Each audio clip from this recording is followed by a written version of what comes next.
France में देश के प्रधानमंत्री नरेंद्र मोदी भारत की भूमिका को मजबूत और सशक्त करने में लगे हैं, तो दूसरी तरफ केंद्रीय गृह मंत्री अमित शाह ने आज खुलकर मोदी के 12 साल के कार्यकाल की तारीफ की। उन्होंने पीएम मोदी के कार्यकाल को विकास और विरासत का संगम बताते हुए सोशल मीडिया प्लेटफॉर्म एक्स पर एक पोस्ट किया और उसमें वो लिखते हैं कि मोदी सरकार के 12 साल विकास और विरासत के संगम का गोल्डन एज रहे। इन 12 सालों में एक और जहां श्री राम मंदिर, काशी विश्वनाथ कॉरिडोर और उज्जैन महाकाल लोक का निर्माण हुआ, तो दूसरी तरफ पीएम आवास, आयुष्मान भारत, अन्न भंडार, वर्ल्ड क्लास कनेक्टिविटी, इंफ्रास्ट्रक्चर और मेक इन इंडिया जैसी स्कीम्स और इनिशिएटिव्स ने देश की विकास यात्रा को अभूतपूर्व गति दी है। अब अमित शाह की तरफ से किया गया ये पोस्ट, जिसके कई मायने निकाले जा सकते हैं, क्योंकि ऐसे समय में किया गया जब सरकार विकास भी विरासत भी की थीम के जरिए पूरे देश के सामने अपनी योजनाओं के बारे में जानकारी साझा कर रही है। दरअसल गृह मंत्री की ये पोस्ट बीजेपी के कोर नैरेटिव और पॉलिटिक्स का हिस्सा है। डेवलपमेंट और हेरिटेज के इर्द गिर्द घूमता पूरा स्टेटमेंट न सिर्फ पीएम मोदी की तारीफ में पढ़े गए कसीदे हैं, साथ ही साथ विपक्ष को एक बड़ा मैसेज देने का ये काम करता है। दरअसल अमित शाह के दावे का पहला एस्पेक्ट विकास पर सेंट्रिक था, जिसे मोदी सरकार ने अपनी डिजिटल इंफ्रास्ट्रक्चर और इंक्लूसिव पॉलिसीज के जरिए डिफाइन किया है। और वहीं दूसरी तरफ पहले विकास के नजरिए से इसे समझना जरूरी है, फिर उसके बाद इंक्लूसिविटी की बात करेंगे। जैसे कि पिछले एक दशक से काफी समय से भारत के इंफ्रास्ट्रक्चर और कनेक्टिविटी में मैसिव ट्रांसफॉर्मेशन आपने और हमने महसूस किया, और इस बात से इनकार नहीं किया जा सकता, जैसे कि नेशनल हाईवेज की लंबाई दोगुनी हो गई, सेमी हाई स्पीड ट्रेन्स का दबदबा बढ़ा है, जैसे कि वंदे भारत, अमृत भारत का नाम सबसे पहले इसमें लिया जाता है। इसके अलावा नए एयरपोर्ट्स के निर्माण हुए। हाल ही में आपको याद होगा जेवर एयरपोर्ट, जिसका उद्घाटन भी हुआ और पहली फ्लाइट ने टेक ऑफ भी किया। इसके अलावा डिजिटल रिवॉल्यूशन की बात करेंगे तो भारत को डिजिटल इकोनॉमी में बदलने का दावा लगातार किया गया। यूपीआई के जरिए भारत आज दुनिया में सबसे ज्यादा डिजिटल ट्रांजैक्शन करने वाले देशों में है। डिजिटल इंडिया ने गवर्नेंस को ट्रांसपेरेंट यानी पारदर्शी बनाया और किसी भी तरीके की लीकेजेस को खत्म कर दिया है।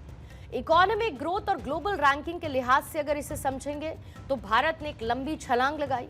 2014 में इंडियन इकोनॉमी दुनिया में 11वें नंबर पर थी, जो कि आज चौथी लार्जेस्ट इकोनॉमी बन चुकी है और तीसरी सबसे बड़ी अर्थव्यवस्था बनने की राह पर है। फिर मेक इन इंडिया और पीएलआई यानी कि प्रोडक्शन लिंक्ड इंसेंटिव स्कीम के जरिए भारत को ग्लोबल मैन्युफैक्चरिंग हब बनाने की कोशिश की जा रही है।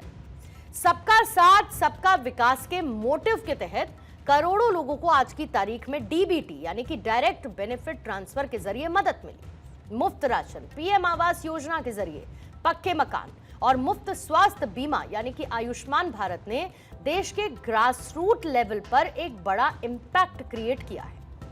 और दूसरी तरफ फ्रांस के एवियान में कल जब G7 समिट वहां से लौटने के फौरन बाद भारत में अमेरिकी राजदूत सर्जियो गौर ने आज केंद्रीय गृह मंत्री अमित शाह से मुलाकात की। इस मीटिंग में दोनों लीडर्स ने आतंकवाद के खिलाफ लड़ाई में कोऑपरेशन बढ़ाने और दोनों देशों के क्रिमिनल्स को सजा दिलाने की चर्चा की। अब दोनों ने इस मुलाकात को बहुत बढ़िया और साथ ही पॉजिटिव भी बताया है। अब इस मीटिंग की कुछ तस्वीरें सोशल मीडिया एक्स पर पोस्ट करते हुए सर्जियो गौर ने शेयर की और वो लिखते हैं कि बातचीत का असल फोकस लोगों को ड्रग्स से बचाने और सीमाओं को सेफ और सिक्योर बनाने पर था। उन्होंने लिखा कि गृह मंत्री अमित शाह के साथ एक बेहतरीन मीटिंग हुई।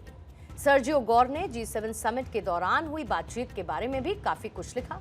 इसके अलावा अमित शाह ने भी मीटिंग की तस्वीरों को साझा करते हुए पोस्ट लिखा और दोनों ने इसे सफल भी बताया है।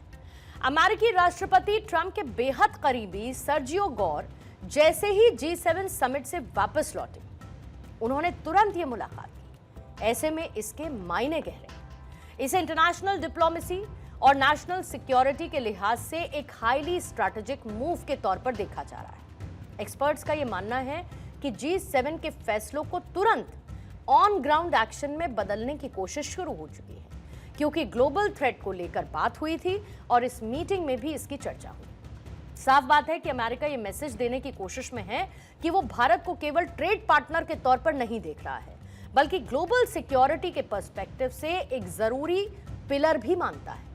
दोनों नेताओं की ये क्विक मीटिंग साफ करती है कि आतंकवाद, ड्रग्स और अवैध घुसपैठ के खिलाफ अब एक बहुत बड़ा और कॉन्क्रीट ग्लोबल एक्शन प्लान तैयार हुआ।